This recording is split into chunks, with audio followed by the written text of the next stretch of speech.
ফ্রান্সের দক্ষিণ পূর্ব অঞ্চলের শহর কানে বসেছে চলচ্চিত্র জগতের সম্মানজনক আসর কান চলচ্চিত্র উৎসব। গত 14 মে এই উৎসবটির 77তম আসরে পর্দা উঠেছে। বরাবরের মতো এবারের আসরেও আবেদনময়ী লুকে রূপের দুটি ছড়িয়েছেন বলিউড অভিনেত্রী উর্বশী রাউতোলা। কানের প্রথম দিনে লাল গালিচায় তোলা কিছু ছবি ইনস্টাগ্রামে শেয়ার করেছিলেন উর্বশী। ক্যাপশনে অভিনেত্রী লিখেছেন কান চলচ্চিত্র উৎসবের উদ্বোধনী অনুষ্ঠানে। তাতে দেখা যায় গোলাপি রঙের গাউনে সেজেছেন তিনি। প্রিয় তারকাকে এমন লুকে দেখে প্রশংসা করেছেন উর্বশীর ভক্তরা। রীতিমতো মন্তব্যের ঝড় উঠেছে অভিনেত্রীর কমেন্টস বক্সে। একজন লিখেছেন, তোমার সৌন্দর্যের সঙ্গে কেউ পাল্লা দিতে পারবে না, এমনকি কাইলি জেনারও নয়।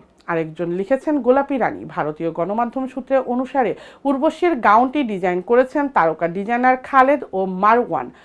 লেবাননের বৈরুতে অবস্থিত আউথ কুচার নামে একটি ফ্যাশন হাউস তৈরি করেছেন অভিনেত্রীর পোশাকটি। প্রসঙ্গত 2015 সালে মিস ডিভা ইউনিভার্স খেতাব জিতেছেন উর্বশী। একই বছর মিস ইউনিভার্সের আসরে ভারতের প্রতিদ্বন্দ্বীও করেন। এখন পর্যন্ত সৌন্দর্য প্রতিযোগিতায় সবচেয়ে বেশি বিজয়ী হওয়ার রেকর্ড রয়েছে তার। পাশাপাশি বলিউডে বেশ কয়েকটি সিনেমায় অভিনয় করে নজর কেড়েছেন উর্বশী।